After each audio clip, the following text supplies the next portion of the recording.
your mirror. I told you to get down whenever he can. This ain't working. Go out to go, baby. You're reeling him in. There's your leader, guys. Got them all. He's going to win this thing. Talk about that's a performance. Woo! NASCAR Beyond the Wheel is presented by the 3,800 CarQuest Auto Parts stores across North America. The fifth race of the chase was slotted to be run on the oldest track in NASCAR. And Martinsville looked like an old-time slot car race.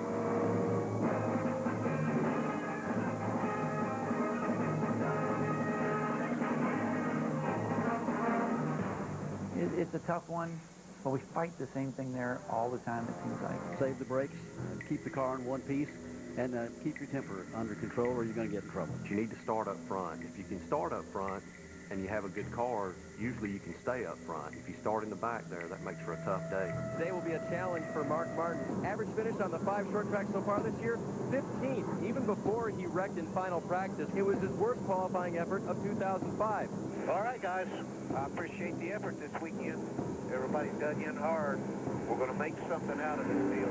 Final short track race of the season here at Martinsville. They come down to the line. Tony Stewart wastes no time in punching the throttle to hit off to turn number 1. Jeff Gordon started 15th on the inside line. Shot forward. Kurt Busch started on the outside line. Fell way, way back and is just now trying to get down that low line. Running good is easy. Running bad takes a lot of work. And we were bad. It's a little bit tight off, George. Jim Fuller. Greg Biffle tested here at Martinsville. Came back with high hopes at a very solid test, but the car has just been a balance problem all weekend. That was not a championship performance at Martinsville. On the Martinsville Oval, all 5 cars in the Roush Racing fleet would fight their own private battles throughout the day. Caution flag is out here at Martinsville for the first time today at lap 45. And Tony Stewart's heart just skipped at least a couple of beats. Mark Martin dumped the 4 car. Straight up dumped him right in front of us. Tell the 4 car, I'm sorry about that. I misjudged him. Couldn't get it stopped. Kurt Busch wants around Michael Waltrip. There he goes. And Michael goes around. Hold on, no exit into the wall. Carl Edwards and Scott Briggs also got turned around. So the patience has started wearing thin before we got to lap 200. For the teams of Hendrick Motorsports, early aggressiveness took a backseat to a strategy of patient attrition. Our strategy to start the event was very simple. We just wanted to stay on the lead lap for the first portion of the race, for the first half of the race. That's all we wanted to do. We wanted to make sure we kept the race car in one piece. Doing a really good job, bud. You taking care of your stuff? So, been using the brakes a touch. You know, it's been tight, but that's about it. And then we were going to worry about the second half of the race, making sure that we had the track position that we needed to be there at the end to be in the top 5 and possibly a win. In 2005, the NASCAR world was shocked when perennial Cup contender Jeff Gordon missed the 10-team chase. Gordon trying to get underneath 2 of Rusty Wallace. A little bit of contact there. Jeff Gordon moves up. Jeff Gordon, a very strong race car, keeping it in one piece thus far. But at Martinsville, Gordon was in championship form, even as some chase contenders struggled. Championship chaser Jeremy Mayfield trying to make up ground, lost to a pit road speeding penalty earlier in the race. A myriad of problems left the number 19 feeling frustrated. But for the number 16, a day of frustration boiled over into late race aggression. Greg Biffle will go the hard driving route with just about anybody out there. Now Tony Stewart gets the wrath of Biffle. Remember the frustration part? Okay, well, we're there. We're these 2 guys. There's a little bit of beating and banging going on. Both of these are chase contenders, and they're beating on one another. Here comes Stewart to the bottom. Bump from behind for Biffle. Stewart back to the inside. I mean, you're fighting for everything you can with 5 races to go. So every 5, 3 points is extremely important. Tony looking to the inside. Oh, and he gets to the back of the 48. Stewart to second and now sets out after Gordon. Gordon in command. Stewart right behind him. They're pulling away from Jimmy Johnson in 3rd. Jeff Gordon brings Hendrick Motorsports back to victory lane at Martinsville. You guys are awesome. What an awesome job you guys did today. I'm so proud of you. Woohoo! Good job. Good race, Jimmy. Good job. Crazy good job up there. Good job, Jimmy. Sorry, guys. I just couldn't beat him. We did good. That's what we need to do. We left here with the point lead. 4 more, buddy. He had a little trouble getting around the 16 when he was a lap down. How much of a factor was that? He's an idiot. He has plenty of room to let us go. He's just, they name streets after guys like that, one way and dead end, so he's just an idiot. I mean, nothing else you can say about him. He's a nice guy. I like him. I played poker with him in the bus lot, but right now, if he came over here, I'm afraid I'd have to strangle him right now. Biffle nowhere in sight. Tony Stewart finished second today, guys. A 28th place finish cost the number 19 2 spots in the chase. Ultimately, it would cost them much more. Tony Stewart's second place finish broke a first place tie with Jimmy Johnson, leaving the number 48 chasing the chase leader. Greg Biffle doesn't just drive for the National Guard team, he supports them. Roush teammate Carl Edwards' heart also runs true with that same red, white, and blue. And on their off days, both drivers got a front row look at the future of America's front lines. The route of flight was taken off out of here. We get McIntyre on here.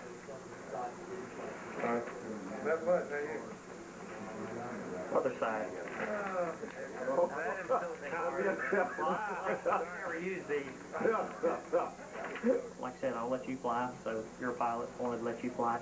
You'll see this airplane's real easy to fly. I mean, it's where you tell it to go, it goes. If you're doing okay, we'll take it up 4 or 5 Gs. If we get up to where you're comfortable at 4 or 5 Gs, you know, we can do a loop, we can do acro, we can do pretty much anything. You're going to be fine. I'm not letting that hold me back. We're going to have fun. The only thing racing prepared me for was just being in all the equipment and being strapped in and everything. That felt normal, but past that, it was a whole new experience. Okay. While Edwards was preparing for takeoff, Biffle was at Fort Benning, Georgia, getting a first-hand look at how U.S. Rangers prepare for combat. Up. Down. Up. Up. I understand, Ranger. If you ain't cheating, you ain't trying, but don't cheat while I'm looking at you. Right, sir. Down. Get off the bar, Ranger. Get off the bar. Start doing pushing. You know, I'm their hero, and, you know, they're the ones defending our country and, you know, enabling us to do what we do. It just makes me feel good driving for the National Guard.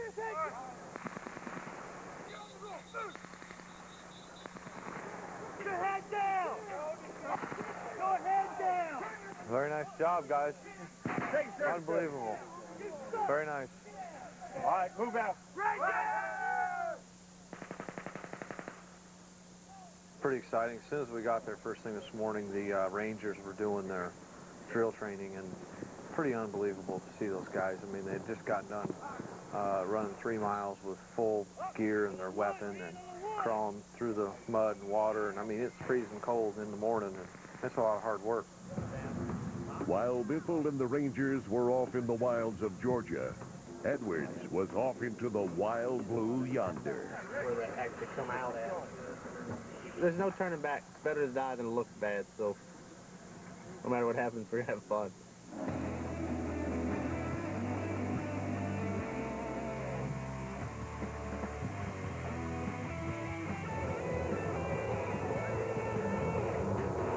We took off and climbed vertically to like 10,000 feet and pulled 9 Gs repeatedly to be able to sustain that kind of force. I mean, it's like no force I've ever felt. I mean, it felt like somebody just set a car on you. You know, I mean, just so much pressure.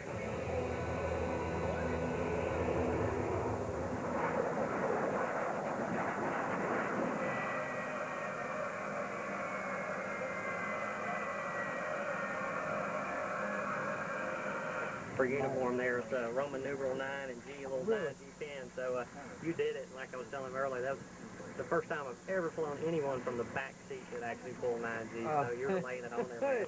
Awesome job. That means a lot. Edwards had earned his wings. Now Biffle would take his shot out on the firing range. I want to say thank you for everything you do for us and all the hard work, effort you guys put in here. It's pretty incredible. Just want to say thanks from my team and everybody else that I represent, as far as from the NASCAR community as well. Appreciate it. Ready to shoot some guns. Fire 20 on the sandbags with some support, and then you give them some real-world scenarios, kneeling and unsupported, which is really laying down without any support. Okay. So whenever you walk up here, we can identify what each position is. Right. So if you want to come this way, Sure. get your right hand if you need to move forward, up under that sandbag, up on your elbows, so that you have basically a good steady position.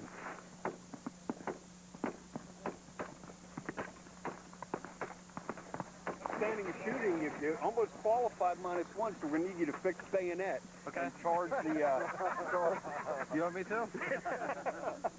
So how bad was it? Sir, you missed it by 1. 23 is what it takes to qualify for these soldiers on Saturday. But that's just the weapon That's wasn't all? 0 to you, was 0 to another soldier. Exactly, and for your first time picking up an M16 and firing it 22 out of 40 is not bad.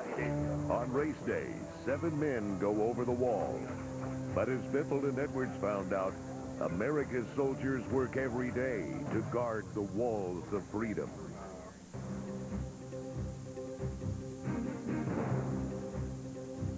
At Evernham Racing, teamwork is the template for success. When I started this, I wanted to try a structure that I don't know if NASCAR or Nextel Cup was ready for. I believe in it, and it's got to be about team. It's got to be about group IQ. The job's too big for one man to handle. In racing, the pit crew is a study of teamwork. And every week, Evernham's pit crews are studied for their teamwork.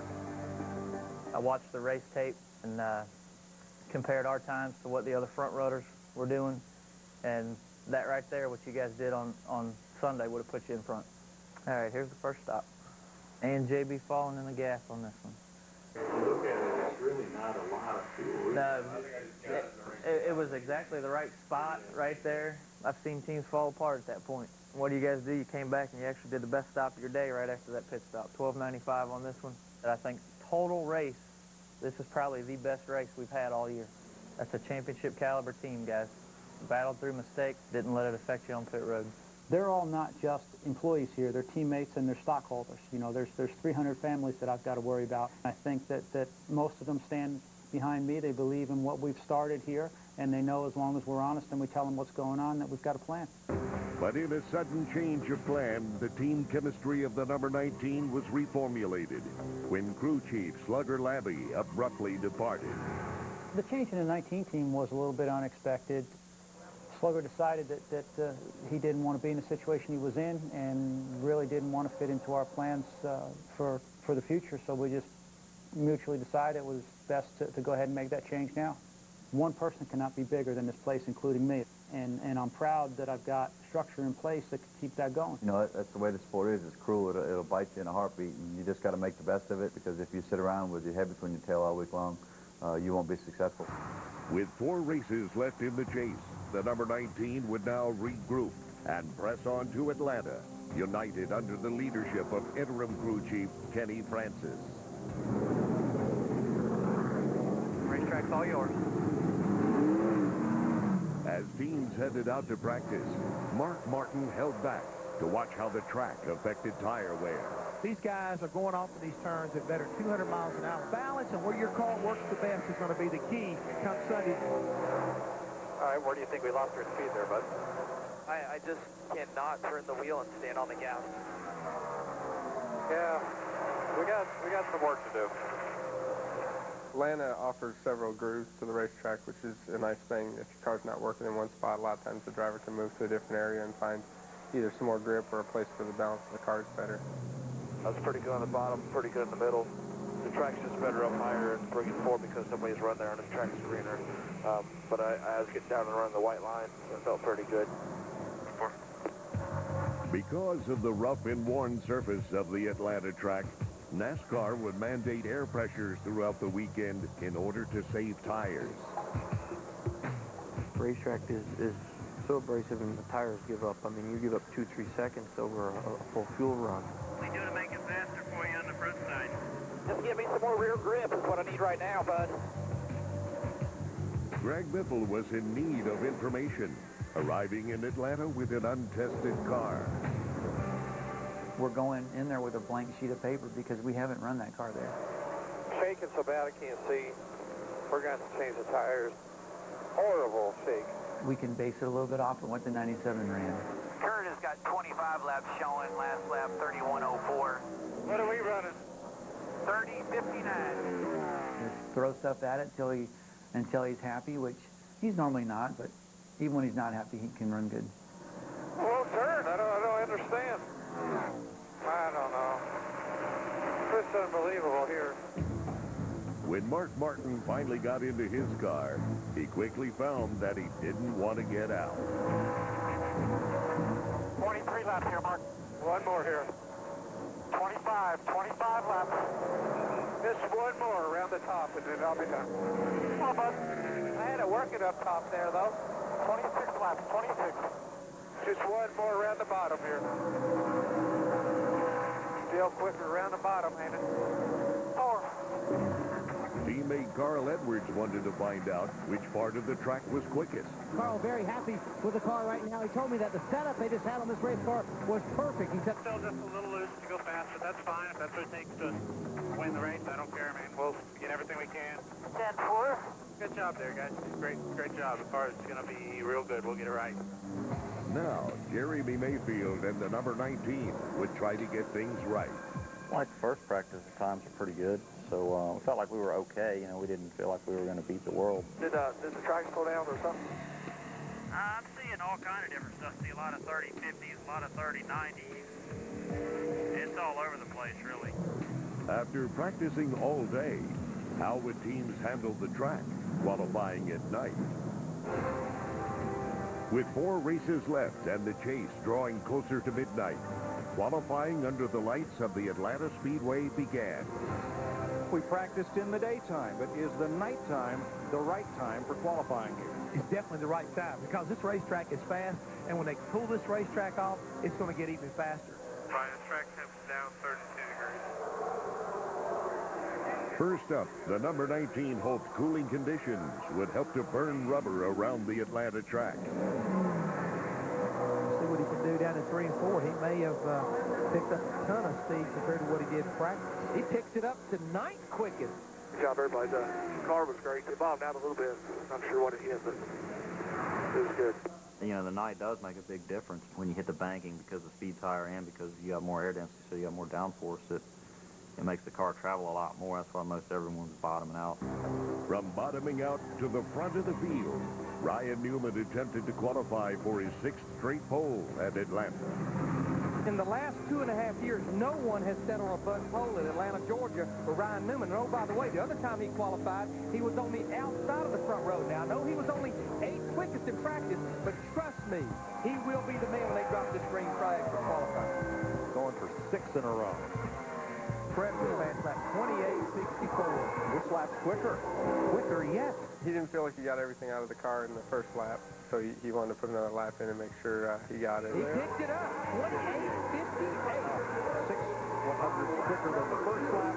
Yeah, it's pretty nice. 10-4, bud.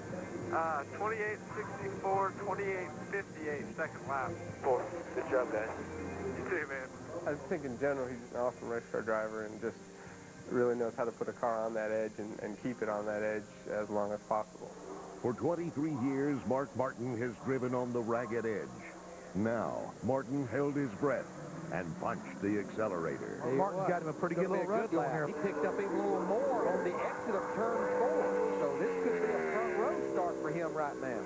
Second fastest for Mark Martin. 192.5 miles per hour, and I think he will be one and done. I might have done better the second lap, but I'll take that. Well, I'll let you know it was P2. I didn't think you wanted to do that again. I was fixing to try, but after you told me, I decided I'd take a rest. Might get brain damage from lack of oxygen. I wasn't sure you could hold your breath for 60 seconds. I was pretty sure you could do it for 30. Now it was Carl Edwards' turn to take a deep breath and try to knock the wind from Ryan Newman's sails.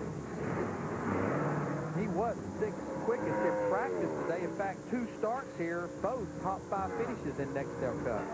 Looks like he lost just a little bit, and it hurt him getting on back down into turn 3. Also, still going to be a great lap for this 99 car. Second quickest for Carl Edwards. Knocks Mark Martin, his teammate at Roush Racing, off the front row. Woo! I thought we were going to be about 30th. That was pretty free. Got to gotta go shake Mr. Newman's hand. He's got her down. If we're just a hair tighter, we could have got him there. That was fun, though, guys. Good work. We get a good spot there, and we'll get him on Sunday.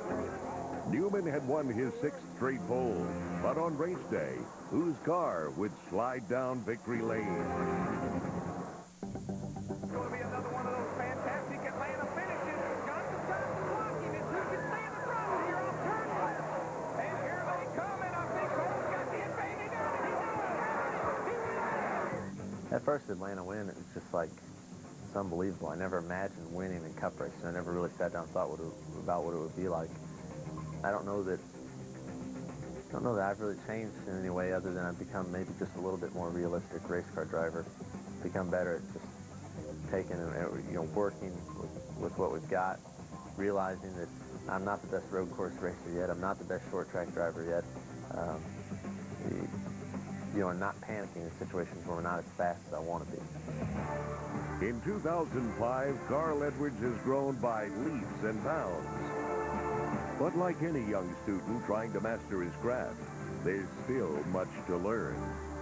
So many things to learn about racing, but one of the tougher things for me to get used to is to maintain composure. There comes a point where you're trying your very hardest, you're doing everything you can, and if it's at the end of the race, especially when you're leading, if someone else is faster behind you, it's really simple and really easy to self-destruct. I mean, just fall apart and try too hard. In Atlanta, NASCAR officials would try extra hard to make sure that tire problems that plagued the last mile-and-a-half race 2 weeks before in Charlotte would not happen again. Crew chiefs, this is very important. I want you to listen to this and listen to it carefully. The tire pressures will be monitored. I want you to cooperate with the NASCAR inspectors. Make sure your tire guys understand this is for real. If you don't honor this, you're not coming out of the pits. So just take care of it, and we'll have a great afternoon. Racing is a sport predicated on speed, but would race day accelerate into a parade of pit road penalties? With 4 races to go, the chase had become a test of survival. And to stay alive in the hunt for the Nextel Cup, each team would have to rely on a strength from within. Both of us have leadership roles, and we split that responsibility equally. He'll coach me when I'm not having a great day and then I'm down in spirits, and I'll do the same for him when he's frustrated, down in spirits. I'll try to pump him up. At the end of the day, I wouldn't go into battle with anybody else. Bob is an unbelievably smart person. As teams prepared for battle, the talk was not just about how to attack the track, but also how to avoid speeding penalties on pit road. Gotta watch our speed on pit road today. They got a lot of guys last week. 3,800. 3,800 second gear. Copy 4,200. Yeah, right where you had it, 41 second gear. 10-4, 41 second gear. All right, guys. Thanks for the great car. Thanks for the opportunity. We'll just go out here and have a good, solid day. Be there at the end. Will be great. Ryan Newman bringing them to the green flag, and the chase continues at Atlanta. Green flag, outside, outside. 38 running low inside, 3 wide. At the drop of the green flag, Elliott Sadler jumped past pole sitter Ryan Newman to take the lead on lap 1. Elliott Sadler in the gap early on the inside of Ryan Newman. Ryan Newman from the pole doesn't even get the 5 bonus points for leading lap number 1. But Sadler's lead would also prove to be short-lived, as Carl Edwards flew past the number 38 to take over the top spot. Carl Edwards down low, up high to Elliott Sadler. Get the race racing, Carl Edwards. Nice and smooth, buddy, nice and smooth. Take care of your tires. Rusty Wallace began the day in 6th place in the chase, desperately in need of a good showing to get back into contention. Trouble coming off turn 2, several cars involved. Rusty Wallace, one of the contenders for the Nextel Cup, clearly got a big piece of this. Did you hit anything? Yeah, I hit him. Right there, man, in front of me. Rusty, one of the guys that had to make a move forward today, or his chances of the championship gone. Instead of moving up, the number 2 would finish their day falling another 2 spots back, and perhaps sounding the last call for the Cup dreams of Rusty Wallace.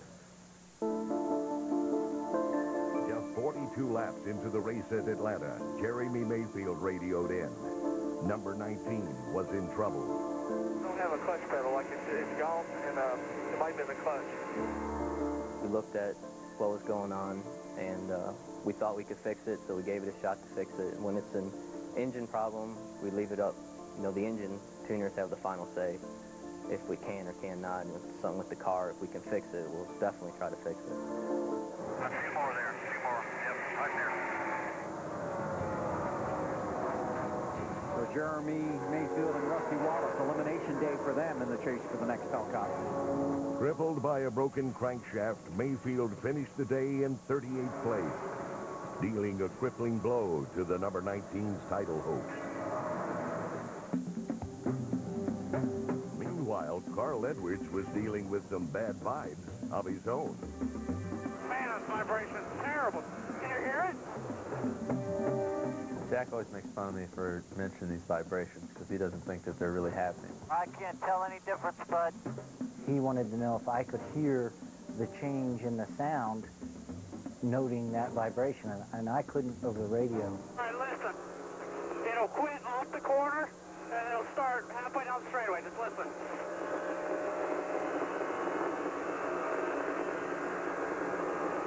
Right there. Yeah, you can't hear it over the radio. Let's focus on our job here, bud. Nice and smooth. I don't know what it is, but they almost all laugh at me about it now, you know. Nobody really takes me seriously, but there's some sort of bad vibration we've got to get figured out. Keep being smooth, bud. You're running good lap time. Like Bob said, Carl, by far the fastest thing out there, baby.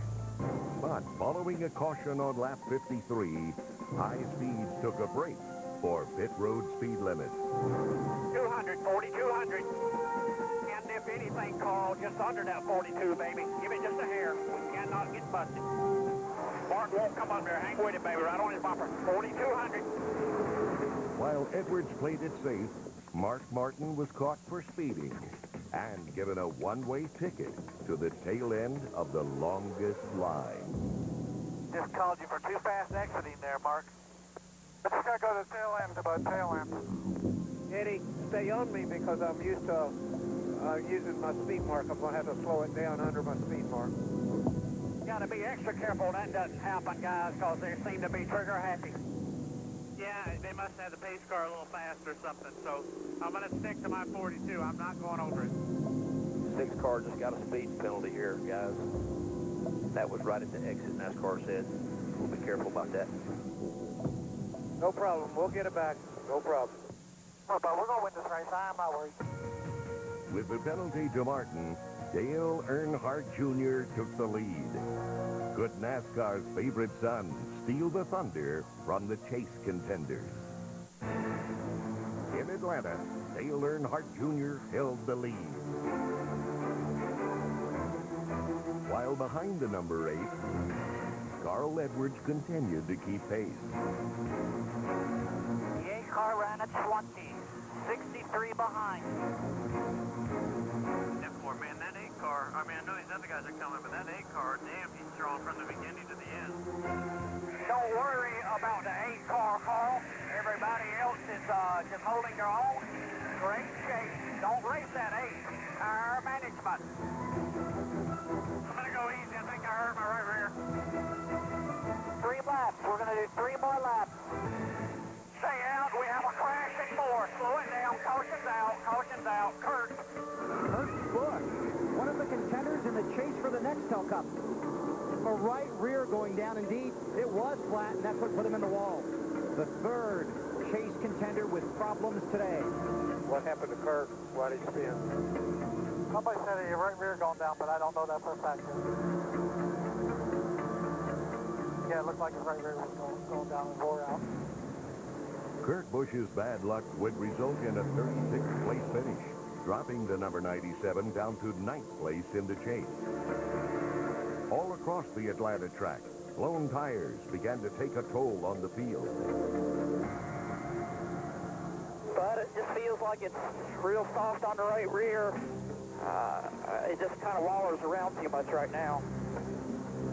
Right, just for. We're going to put that air back in the right rear. A couple of small cords showing about an inch in from the inboard side of the right rear. Is any of our partners slid turn tires? Checking right now. See, we're waiting for their info to come back. Our teammates were having some right side tire wear issues. It's just Atlanta's becoming a very abrasive track. Yeah, that right rear is definitely wore out, bud. We saw a lot of tire wear, especially at the beginning of the race, and I think that a lot of that was the track being green, not having a lot of rubber on it. That seems to be a characteristic of Atlanta. And then later in the day, we didn't have really bad tire wear. And also, I kind of toned down the driving a little bit, took it a little easier than I did that first run. Brad Parrish just got down and told us the 99 right rear was has some canvas showing on it, just so you know. Got to be smooth here. Got to keep those tires on it. Right rear was just worn out, but it wasn't like it chunked out. It just wore down. We were set up to be on the free side, and we were free the whole race, and it wears the rubber off the tire. It's just something you have to deal with sometimes.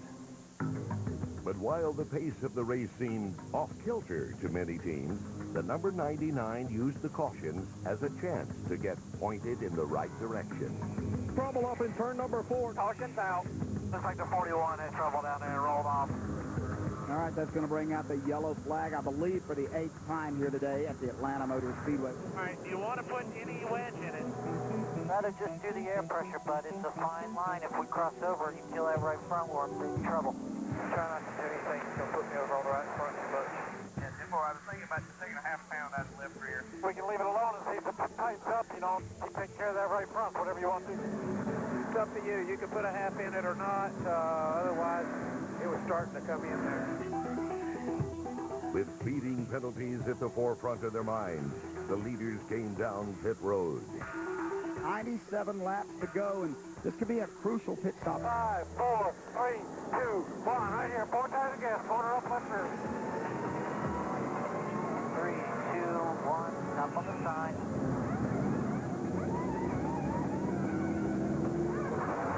42 all the way, bud. 42. Go, go, go.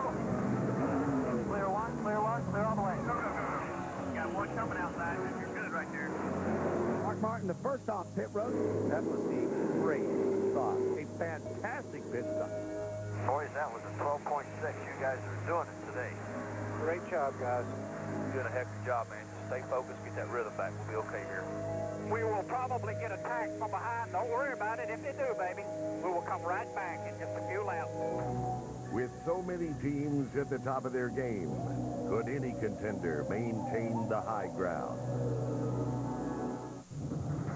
By lap 233, Mark Martin had recovered from a pit road penalty to retake the lead. 2 cars behind, Carl Edwards. We had finally tightened the car up enough to where the 2 cars in front of us didn't actually run away from us on the restart. The front 3 have gotten around Kyle Petty. It's Mark Martin. One more time back to Dale Earnhardt Jr. One more to Carl Edwards. He's still beating you right in the middle for now, Carl. About 3 or 4 more laps. It'll be over, baby. Be patient. We were able to keep, a second gap between the first and second place car. And I knew on a long run we'd be able to run them down at that point. Mark Martin chooses the bottom groove. Following in his tire tracks are both Dale Earnhardt Jr. and Carl Edwards. You start getting on the bottom groove in the middle of a long run, you got to slow down so much to get through the center of the corner on the bottom. You don't have the momentum coming off the corner and your lap time slows down and you keep it on the high groove. That's not the case. Carl Edwards up high, Junior down low. I learned a little bit from Dale Jr. following him early in the race. He was so fast on top. That kind of helped me along and got me to go up there.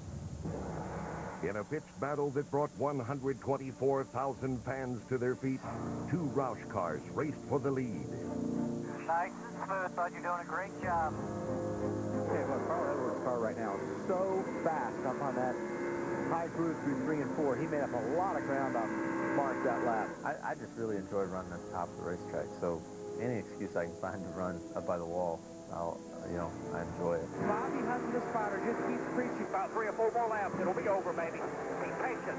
But try to save your tires. Don't hurt them. 30 laps on your tires. 30 laps.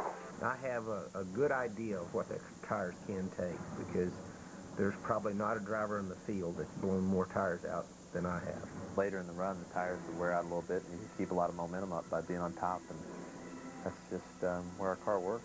Carl Edwards has gotten around Mark Martin. Tires are good, so just stay out as long as we can. That's the 10-4. We're going to do it, buddy. When I have a hammer, I use it when I need it, not when I don't. Qualifying in Atlanta, Ryan Newman puts the hammer down, winning 6 poles. But on race day, he's had only one top 5 finish. Ryan's latest radio transmission about 10 laps ago. Any car at all in front of me kills me. And that can't be a good feeling. He's approaching 190 miles an hour.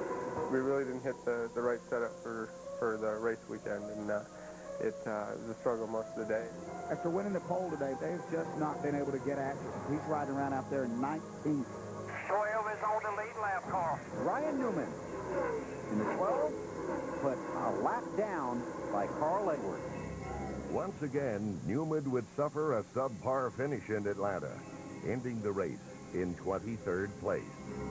We just haven't performed to the level that we need to on those tracks, so you know, we've got to go to Texas and make a good run and get in the top 5, if not win the race, and then hopefully take that momentum to Phoenix and Homestead.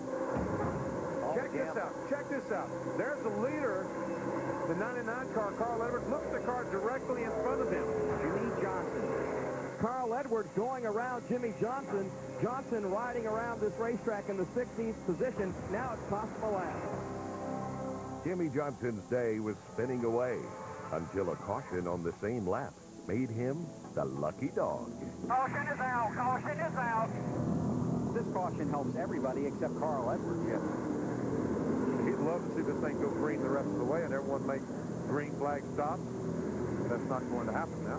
When your pit crew's doing their job, you don't have to worry about coming down pit road and coming in second, let's say, and leaving 10th, worrying about the track position. Everything is much easier when your pit crew is on their game. And look at the big gap, though, Carl's got on the next place guy for pit stop. 5, 4, 3, 2, 1. Stop on the sign.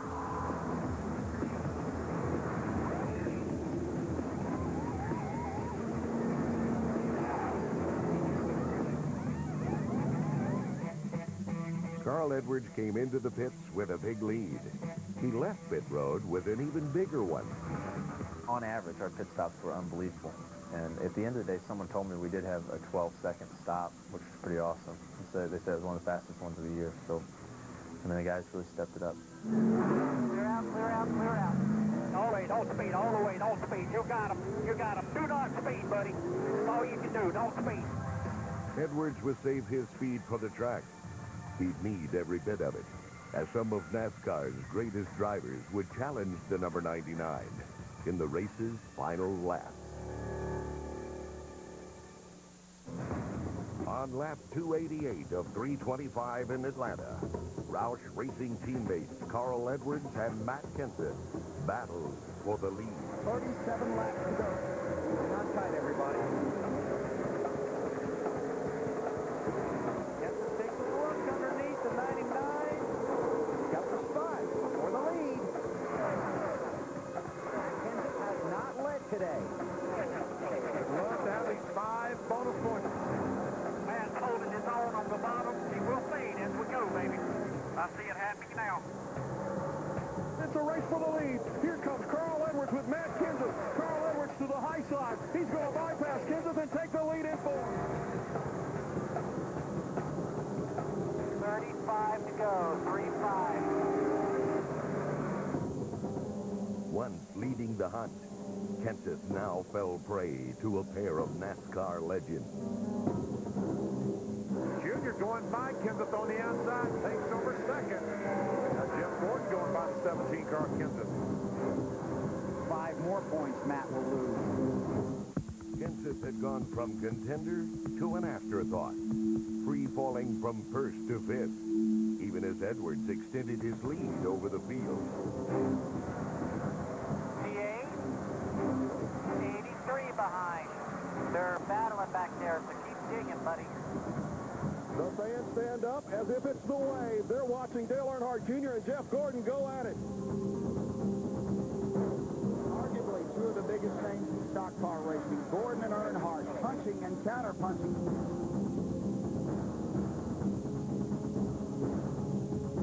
2 guys that didn't to chase, chasing each other right now. Fellas, you're going to get nervous because when you look behind you, that 24 car is getting closer and closer to the 99. Last 3 laps, Gordonson faster than the leader. Keep a tenth of a lap right there. Keep hitting your marks. You're doing good. There were a few laps, I think it was 25 to go or something like that, where the spotter was telling me, you know, my lap time and Gordon's lap time, and he was a tenth of a second faster for a couple laps in a row, and I really got nervous there. If it's the end of the race, especially when you're leading, if someone else is faster behind you, it's really simple and really easy to self-destruct. I mean, just fall apart and try too hard. Hang in there, be smooth, baby. You're doing a great job. Some of the greatest racers are the ones who can hold it all together, and no matter what, they can fight off a charge from someone and almost disregard the fact that they might lose the race. I just conceded, hey, this is as fast as I can go without killing the tires. And I just thought if he's faster, he can have it. You know, he'll have to come up here and pass me, and we'll deal with that when it happens. And it just so happened that he ended up slowing back down a little bit. So I was really relieved when they started telling me that his times were falling off a little bit. But 10 to go this time. Keep coming up with some traffic. Just do your best. Carl Edwards coming up on a little bit of traffic, but he's got plenty of room to take his time. 2 laps to go, and the gap back to Jeff Gordon has now grown to 3.3 seconds. Look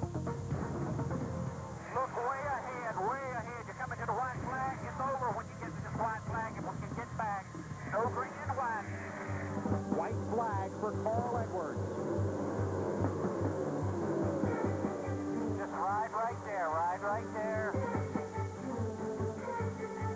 Earlier this year, he won by just a half a car length. This time, he'll win it easy. And Carl Edwards sweeps out Atlanta. I won't scream it to you this time, Carl, but you are the man, baby. You can coast there. Do it. Yeah, man. Way to do it, buddy. Woo! Is it over for sure? Do I need to go over the line? Oh, it's over, buddy. It's over. You are the winner. Man, I cannot thank you guys enough. This car is awesome. Man, it's a great race car. I cannot thank you. That means the world. To be honest with you, anything other than a win coming back to Atlanta would have been disappointing. You know, second would have been a bad day. It sounds strange to say that, but we just have we just changed our expectations. It's so cool to go to Atlanta and get the job done and perform where we hope to perform.